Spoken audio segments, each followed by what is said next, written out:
Ken Paxton strikes a deal to end a felony case against him without a trial. Today marks the end of what, in our opinion, should have happened a long time ago. We look closer at the deal to dismiss the case and why it's not the end of his legal troubles.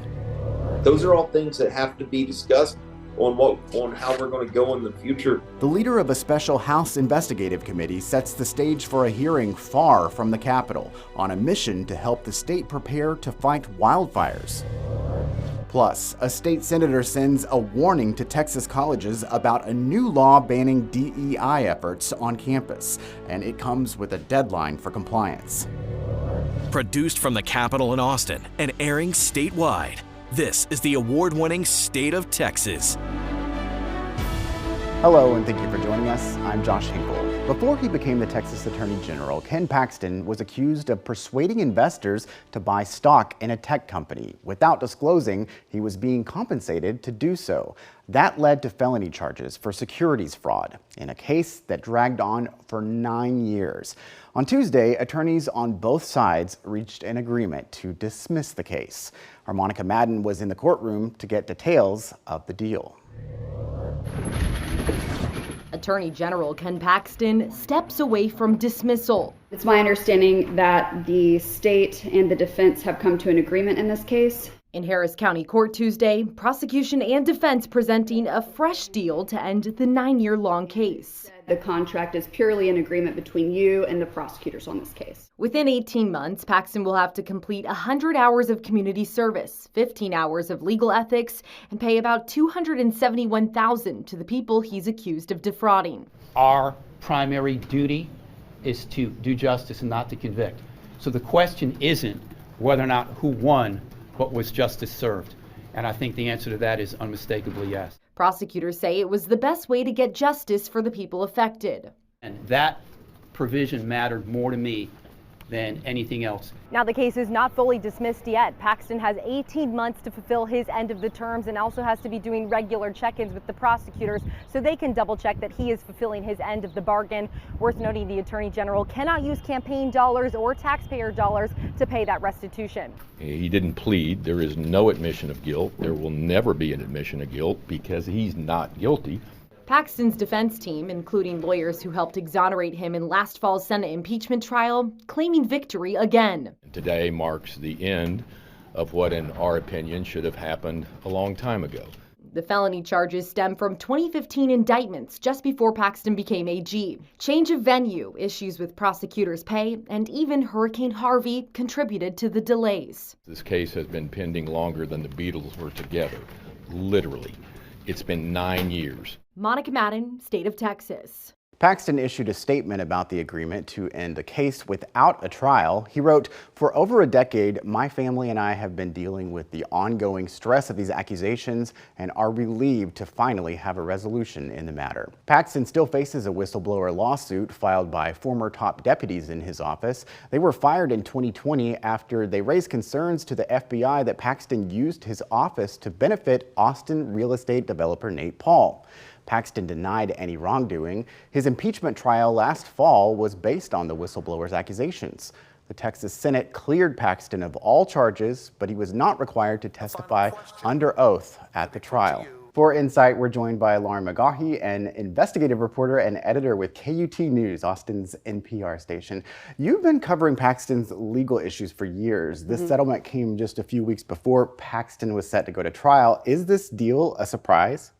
It was a surprise to a lot of people. Yeah, I mean, like you said, it's actually been 9 years since he was indicted. And the whole time we were expecting this to eventually end up in front of a jury. It was repeatedly stated it was intended to. And so the fact that this deal was cut just about 3 weeks before trial, surprising to many, sure. Why did it take so long to close the case? You know, this case was delayed so many times. It's almost hard to remember how many stories I wrote about it over the years. But, you know, there was some acts of God that pushed it back, COVID, Hurricane Harvey. There was a significant delay over a side case dealing with how much the special prosecutor should get paid. And then Paxton's lawyers successfully pushed it back. I mean, they had several judges removed. Even in the final weeks, they argued that the whole case should be thrown out because Paxton's rights to a speedy trial had been violated. related. That was rejected, but that resulted in, like we said, almost a decade of delays in this case. Wow, 9 years. 9 years, yeah. Earlier in the program, we mentioned the whistleblower case against Paxton's office. Mm-hmm. Where does that stand now? So currently, Paxton's office has argued that the whole case should go away. They actually said they would agree not to accept fault necessarily, but to accept the terms of some kind of a settlement, and that, let's put this thing to bed.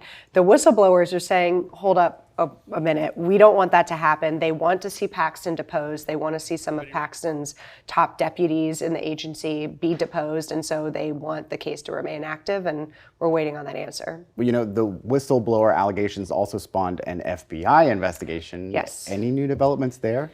Well, I guess maybe a little bit of exclusive news for your audience. I've spoken to sources in the last few months who were called in to speak with federal agents just at the end of last year. So this FBI investigation kicked off in November 2020. It's a long time ago, but we know that at least as of 4 months ago, it was still an active case.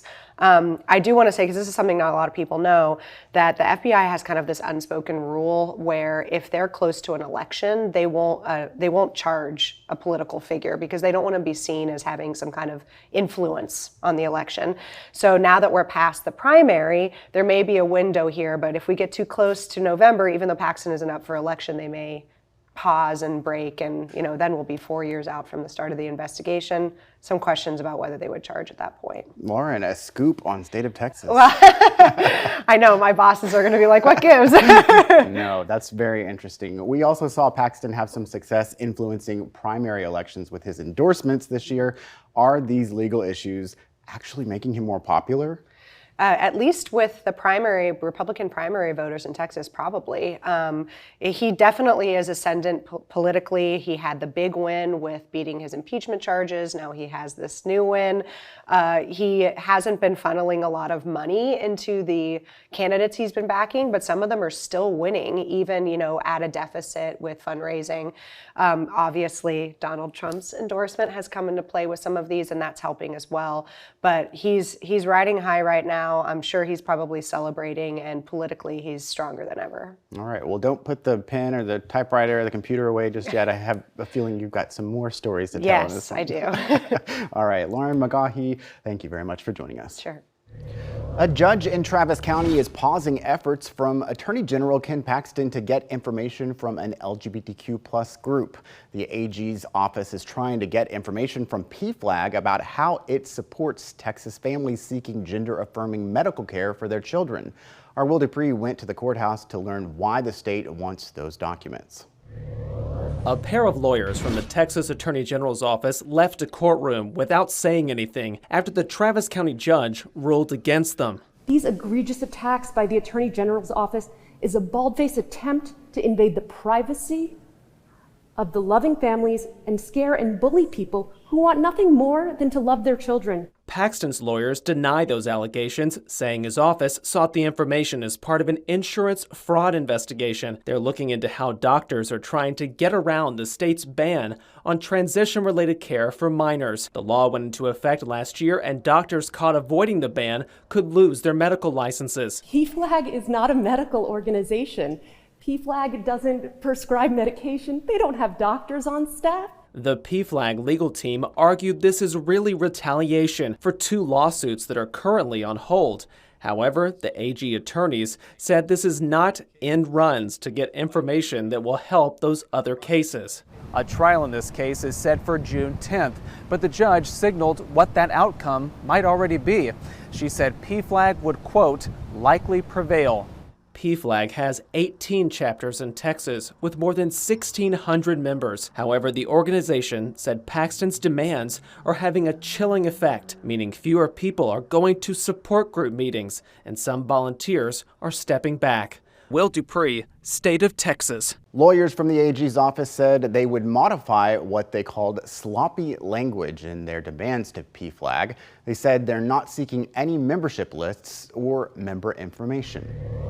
Consequences for colleges. We go one-on-one with a state senator who's sending a warning about a new law banning diversity efforts on campus. And the largest wildfire in Texas history leads to a search for solutions. Lawmakers are taking that search to the Panhandle for a hearing with an eye on future threats.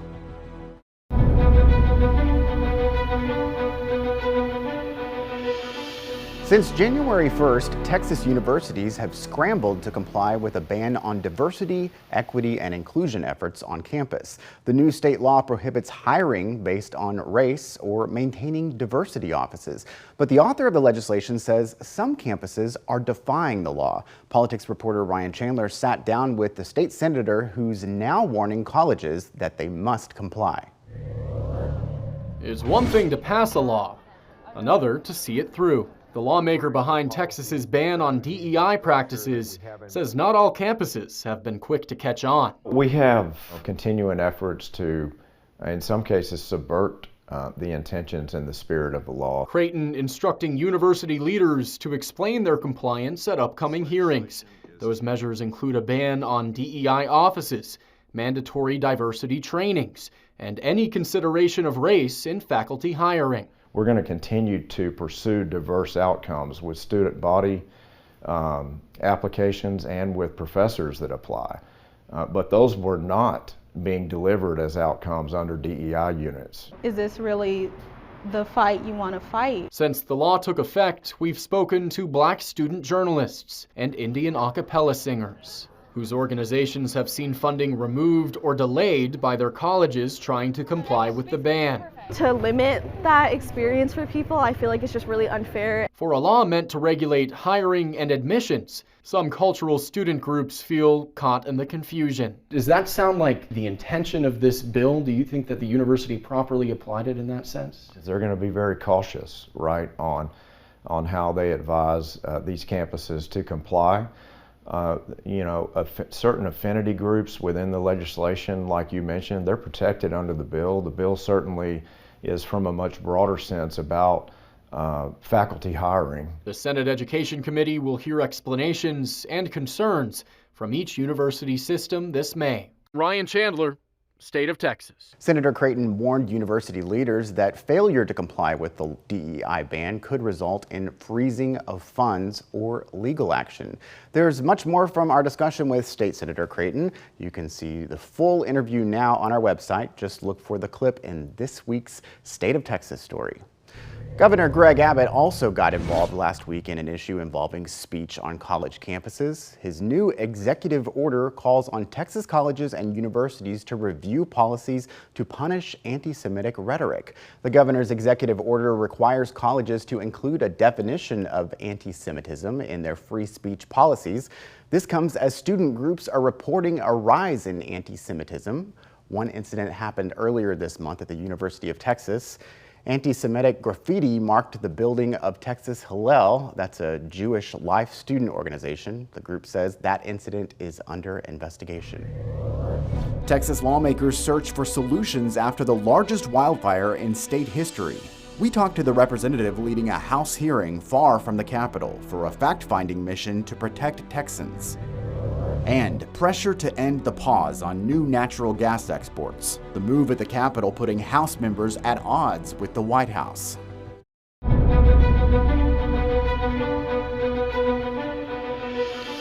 This week, a special Texas House committee will hold hearings in the Panhandle as they investigate the cause of last month's wildfires. The hearings come about a month after the start of the Smokehouse Creek fire, which grew to the largest wildfire in Texas history. State Representative Ken King lost property when the fire surrounded his home city of Canadian, Texas. Now he's leading the special committee investigating the fire. Our Monica Madden spoke with Representative King about what to expect from next week's hearings. The committee is obviously meeting next week, and you all are doing this in Pampa. I presume to be closer to the people affected by this issue. Just talk about what exactly you all will be setting out to do while you're there. Who can we expect to hear from when the committee is meeting next week? Well, let's just start with why we're doing it in Pampa versus doing it in Austin. This didn't happen in Austin. This happened here, and it's happened over and over and over. And every time we try to get resources from the state to mitigate the next wildfire. We get some things done, but I don't think we completely get the state's attention. Where this fire burned, 3 of the last 4 big fires in the Texas Panhandle have burned the exact same track. In 17, we had a 1 million acre fire as well. And after the 17 fires, we worked to expand our contract to always have air support staged in the Panhandle. But in the 17 fire, the air support was all staged in College Station. Well, that doesn't do us any good up here. So we work to get air support staged in the Panhandle, and we have tanks for fire retardant set up in Dumas and Childress. There's actually a tank here in Canadian that doesn't get used. I want to know why these tanks weren't used. The federal government contracts with private contractors for aircraft, and then they sublease these aircraft to aircraft support to the various states. Well, sometime in the last few months, some bureaucrat in Washington, D.C. decided that we don't have wildfires in Texas until March. And so our contract was shortened and our airplanes were taken to the West Coast. So when the fire started, all of our firefighters, local firefighters, volunteer, our emergency management teams, our county judges, everybody believed we had air support sitting close, and it never came. So when we found out that somebody decided when we had fires and took our airplanes, it was too late. It sounds like there's a lot of, ideas and actionable items you all can take in terms of response and prevention, just having the right resources there. But then, of course, there's always the factor of human error and, what causes these wildfires. And I'm curious what, if at all, accountability looks like for Xcel Energy with that down power line. Well, I don't know the answer to that. There's a lot of lawsuits that have already started. Several different law firms are handling a class action. Some individuals are suing individually. This committee is not seeking to litigate Xcel's responsibility in this wildfire. What we want to know from Xcel is, what are you going to do different going forward? What are the policy changes going to be internally to make sure another pole doesn't fall down? We want to talk to not only Xcel, but we want to talk to the co-ops that provide power to a lot of this area. But the bottom line is this: this is too big a problem to fix in a 140-day session. I can't walk in and next January and tell the legislature and the governor, hey, this is what we need. We need to get all this done in 140 days. If we don't start now and have a plan, we're not going to get anything done in the next legislative session. We'll have our formal report ready for the legislature by May 1st. And then certainly the work will continue throughout the summer and the fall to be prepared for the House and the Senate to take up meaningful legislation to hopefully make sure this never happens again. The committee will start its hearings Tuesday in Pampa, Texas, northeast of Amarillo. They'll hear invited testimony only on the first 2 days, and then they'll open it up for public testimony on Thursday. Members of the public can attend all 3 days. Environmental concerns pushed the White House to pause new exports of liquefied natural gas. Now state lawmakers want to fight back. The new step they're taking amid concern about money and jobs in Texas.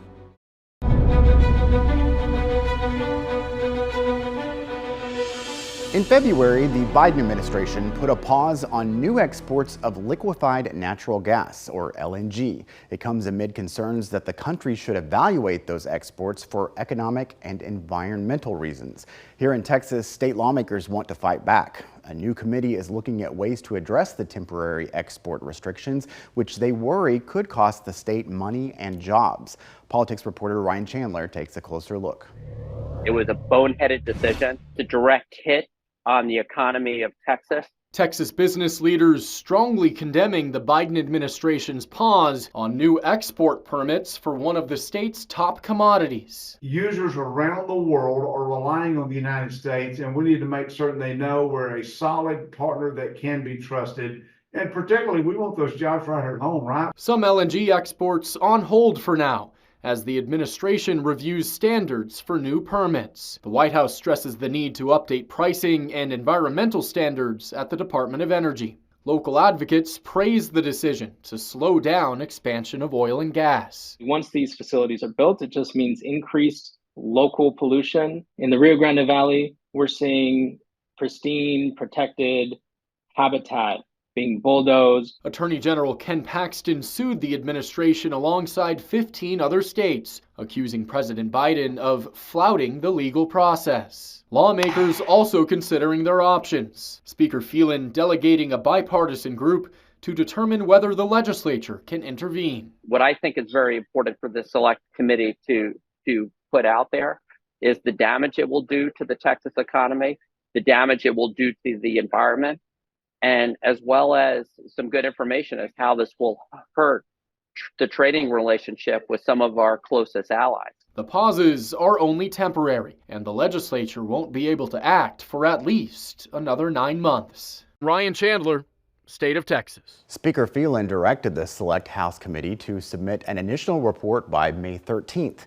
The legislature may act on the committee's recommendations when lawmakers convene in January. Thank you again for joining us for State of Texas. I'm Josh Hinkle. We'll be back next week to bring you an in-depth look at Texas politics.